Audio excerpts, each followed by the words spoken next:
WhatsApp everyone, कैसे हैं आप सभी। मेरा नाम है विशाल गुप्ता और आपका बहुत बहुत स्वागत है आपके अपने चैनल अकाउंट ट्यूबर में। और आज की वीडियो में हम अपनी आगे प्रोसीड करेंगे। हमने पिछली वीडियो में इंट्रोडक्शन जो चैप्टर 1 था माइक्रो इकोनॉमिक्स का, उसका हमने माइक्रो इकोनॉमिक्स और मैक्रो इकोनॉमिक्स के डिस्टिंक्शन तक कर लिया था। और आज की वीडियो में हम central problems of an economy और उसके आगे का पूरा चैप्टर पढ़ेंगे। So stay tuned with us. तो चलिए शुरू करते हैं। तो यहाँ पे हमें पढ़ना है central problems of an economy. तो हमारी बेसिकली 3 मेजर प्रॉब्लम्स होते हैं, what to produce, how to produce and for whom to produce. और आपको मैंने पिछले लेक्चर में बताया था कि जितनी भी इकोनॉमिक प्रॉब्लम होती है वो कहीं ना कहीं हमारी स्केर्सिटी ऑफ रिसोर्सेज के ऊपर लिंक्ड होती है, क्योंकि हमारे पास रिसोर्सेज की कमी है, इसलिए इकोनॉमिक प्रॉब्लम जन्म लेती है। तो हमारी जो पहली इकोनॉमिक और सेंट्रल प्रॉब्लम है वो है हमारी what to produce.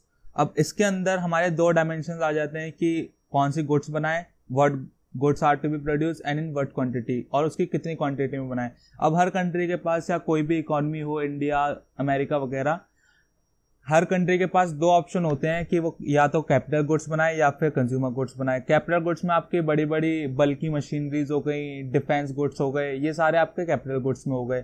Consumer goods में आपके ब्रेड, बटर, जो भी हम लोग आम आदमी जो कंज्यूम करता है वो होते हैं कंज्यूमर गुड्स। तो यहाँ पे कंट्री को बेसिकली डिसाइड करना होता है कि हम, जैसे कि मेरे पास इतने लिमिटेड रिसोर्सेज हैं, मैं एज अ कंट्री हूँ तो मेरे पास इतने लिमिटेड रिसोर्सेज हैं, तो मैं इससे क्या ज़्यादा बनाऊँ, कैपिटल गुड्स ज़्यादा बनाऊँ या कंज्यूमर गुड्स ज़्यादा बनाऊँ। अब हमारी जो दूसरी सबसे बड़ी प्रॉब्लम है वो है हाउ टू प्रोड्यूस, कि हम कैसे प्रोड्यूस करें। अब हर इकॉनमी, हर कंट्री के पास 2 तरीके होते हैं अपने गुड्स को मैन्युफैक्चर और प्रोड्यूस करने के लिए। हमने पहली प्रॉब्लम में ये तो डिसाइड कर लिया कि हमें कैपिटल गुड्स बनानी है, कंज्यूमर गुड्स बनानी है। अब सवाल उठता है कि वो गुड्स बनाएं कैसे। अब हर कंट्री के पास 2 तरीके होते हैं, या तो लेबर इंटेंसिव टेक्निक या फिर आपकी capital intensive technique. Labour intensive technique में जो आपकी लेबर होती है, जो मैन फोर्स होती है, जो वर्कमैन होते हैं, उनको ज़्यादा प्रमोट किया जाता है कि उनसे ज़्यादा काम करवाया जाता है इकोनॉमी के अंदर गुड्स बनाने में। और कैपिटल इंटेंसिव टेक्निक में जो कंट्री होती है वो बड़ी बड़ी मशीन्स का इस्तेमाल करती है ताकि वर्कलोड को भी कम करा जा सके, और साथ ही साथ जो हमारे प्रोडक्ट्स बन रहे हैं वो कम टाइम में ज़्यादा एफिशिएंटली बनाए जा सकें। तो इसमें ये डिसाइड करना पड़ता है हर कंट्री को कि वो कैपिटल इंटेंसिव टेक्निक इस्तेमाल करे या लेबर इंटेंसिव। फॉर एग्जांपल, अगर कोई सोशलिस्ट कंट्री है तो वो लेबर इंटेंसिव टेक्निक को ज़्यादा प्रमोट करेगी, ज़्यादा बढ़ावा देगी। वहीं अगर कोई कैपिटलिज्म को फॉलो करने वाली जो इकोनॉमी है, जैसे कि अमेरिका, वो कैपिटल इंटेंसिव टेक्निक के ऊपर ज्यादा रिलाई करते हैं। अब यहाँ पे जो हमारी तीसरी सबसे बड़ी प्रॉब्लम है वो है हमारी फॉर हुम टू प्रोड्यूस। अब हमने डिसाइड कर लिया कि भाई हमें कैपिटल गुड्स बनाने हैं, हमने गुड्स डिसाइड कर लिया कि हमें इस टाइप के गुड्स बनाने हैं, हमने ये भी डिसाइड कर लिया कि इस तरीके से हम गुड्स बनाएंगे। तो अब तीसरा सवाल उठता है कि हम गुड्स किसके लिए बना रहे हैं। अब हर देश में 2 तरीके के लोग रहते हैं, या तो अमीर या फिर गरीब, रिच या पुअर। तो हमें डिसाइड करना पड़ेगा एज अ कंट्री कि हमने जो गुड्स बनाए हैं वो किसके लिए बनाए हैं, रिच सेक्शन ऑफ सोसाइटी के लिए बनाए हैं या poor section of the society के लिए बनाए हैं। अगर हम कैपिटल गुड्स को ज़्यादा बनाएंगे तो ऑब्वियसली बात है कि जो पुअर लोग हैं वो उसको अफोर्ड नहीं कर पाएंगे, तो यानी कि country rich section of the society के लिए ज़्यादा गुड्स बना रही है। वहीं अगर हम कंज्यूमेबल गुड्स और लेबर इंटेंसिव टेक्निक से गुड्स बनाएंगे तो यानी कि हमारी जो कंट्री है वो पुअर सेक्शन ऑफ सोसाइटी के लिए गुड्स बना रही है। और ये जो पूरी प्रॉब्लम है ये बेस्ड है distribution of income in the form of rent, profit, wages and interest. आपको पता ही है फैक्टर ऑफ प्रोडक्शन कौन कौन से होते हैं हमारे। लैंड होता है, लेबर होती है, एंटरप्रेन्योर होता है और हमारी कैपिटल होती है। तो इनको जब हम डिस्ट्रीब्यूट करते हैं इनकम, तो लैंड को मिलती है रेंट, लेबर को मिलती है वेजेस, जो एंटरप्रेन्योर होता है उसको मिलता है प्रॉफिट, और जो हमारा कैपिटल होती है उस पर जाता है हमारा इंटरेस्ट। तो ये जो प्रॉब्लम है ये बेसिकली हमारी डिस्ट्रीब्यूशन ऑफ इनकम से रिलेटेड है कि अब हम कि हमने गुड्स किसके लिए बनाए हैं, और जो गुड्स बनाए हैं वो एज अ इनकम किस किस में डिवाइड किया जाएगा, किस सेक्शन को ज़्यादा दिया जाएगा और किस सेक्शन को कम दिया जाएगा। और यहाँ पे मैं एक चीज़ और बताना चाहता हूँ कि जो central problem of an economy वाला पार्ट है ये बहुत ही ज़्यादा मेन पार्ट है दोस्तों, और इस चैप्टर में से ये भी 3 से 4 नंबर में पूछा जा सकता है आपको एग्जाम के अंदर, और ये टीचर्स का भी फेवरेट क्वेश्चन होता है, हर साल ये एग्जाम में आता है। और इसके लिए जो आपको कोई थर्ड प्रॉब्लम बताइए मैंने फॉर होम टू प्रोड्यूस में, आप ये लाइन जरूर ऐड करिएगा कि this problem relates to distribution of income in the form of rent, wages, profit and interest. ये इससे आपको बहुत अच्छे मार्क्स मिलेंगे, क्योंकि यही ये वाली स्टेटमेंट मैंने बताई है ये इसका एसेंस है इस पूरी प्रॉब्लम का। तो आई होप कि आपको ये पूरी समझ में आया होगा। आगे बढ़ते हैं हम अपने नेक्स्ट टॉपिक पे, जो कि हमारा प्रोडक्शन पॉसिबिलिटी कर्व। अब प्रोडक्शन पॉसिबिलिटी कर्व से पहले मेरे को आपको कुछ बेसिक टर्म्स समझानी है, जैसे कि आपका opportunity cost, marginal opportunity cost और मार्जिनल रेट ऑफ ट्रांसफॉर्मेशन, क्योंकि इन तीनों कॉन्सेप्ट्स के ऊपर ही प्रोडक्शन पॉसिबिलिटी कर्व वर्क करता है दोस्तों। तो इसलिए हमें ये तीनों जो कॉन्सेप्ट हैं, आपका opportunity cost, marginal opportunity cost और मार्जिनल रेट ऑफ ट्रांसफॉर्मेशन, इसको समझना पड़ेगा। तो हमारी सबसे पहले हम बात करते हैं अपॉर्चुनिटी कॉस्ट के बारे में।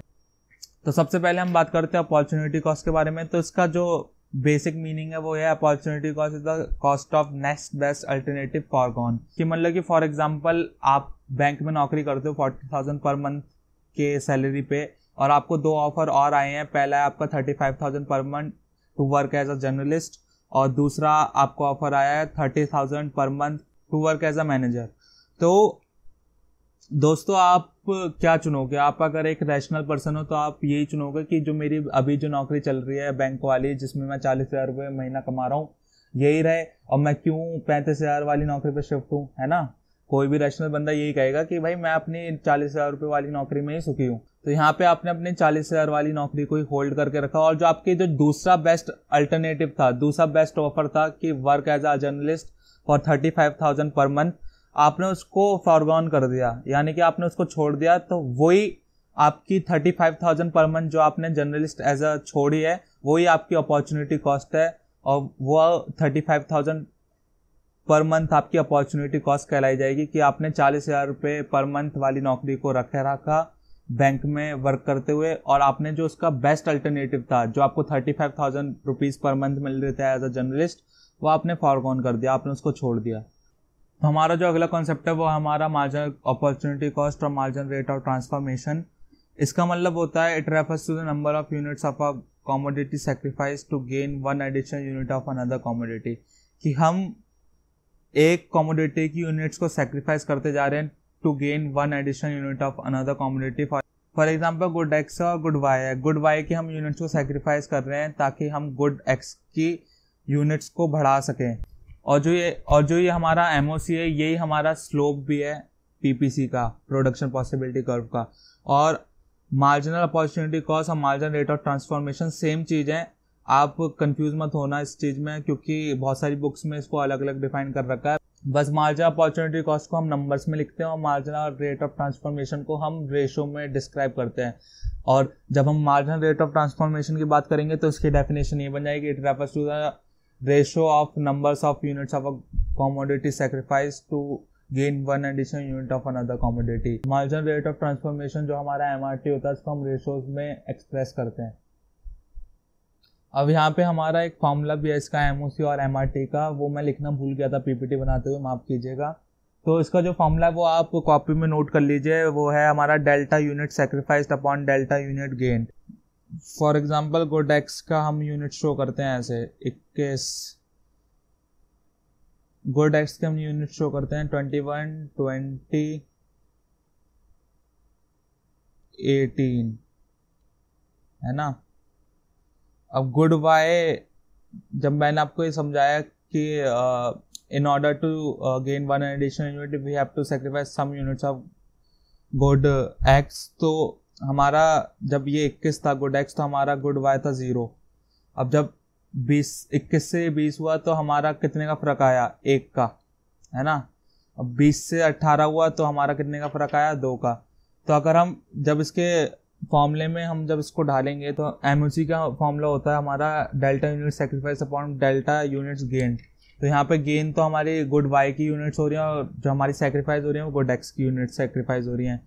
तो यहाँ पे जिसकी पहले पे कितना का चेंज आया, 21 से 20 हुआ यहाँ पे, तो 1/1 यूनिट इसकी कितनी सेक्रीफाइस हुई? एक्स की यहाँ पे 1 यूनिट सेक्रीफाइस हुई, और वाई की भी यहाँ पे 1 यूनिट बढ़ी, तो 1/1 ये हमारा एमओसी होता है, और इसी को हम एमआरटी कहते हैं। और जो हमारा एमओसी या फिर इसको एमआरटी भी कह सकते हैं, यही हमारा स्लोप ऑफ पीपीसी होता है। तो दोस्तों आई होप कि आपको ये वीडियो अच्छी लगी होगी और आपको आज का लेक्चर समझ में आया होगा। आज मैंने सिर्फ मार्जिन अपॉर्चुनिटी कॉस्ट तक ही पढ़ा है चैप्टर के अंदर। पीपीसी वाला पार्ट मैंने इसलिए इंक्लूड नहीं करा इस वीडियो में क्योंकि वीडियो बहुत लंबी हो रही थी। पीपीसी वाला पार्ट मैं कल अपलोड करूंगा इस चैप्टर के नेक्स्ट पार्ट में, और वो पार्ट इस पूरे चैप्टर का आखिरी पार्ट होगा। तब तक के लिए आप हमारे साथ बने रहिए। अगर आज की वीडियो अच्छी लगी तो आप इसको लाइक करिए और अपने दोस्तों में शेयर करिए। अगर आप मेरे चैनल पर नए हैं तो इस चैनल को सब्सक्राइब कर लीजिए और बेल आइकन भी हिट कर लेना, ताकि जब भी आपका ये भाई कोई भी नई वीडियो डाले तो आपके पास सबसे पहले नोटिफिकेशन पहुंचे। तब तक के लिए पढ़ते रहिए, सुरक्षित रहिए, अपने घर में रहिए। आपका ये वीडियो देखने के लिए बहुत बहुत धन्यवाद। Thank you everyone.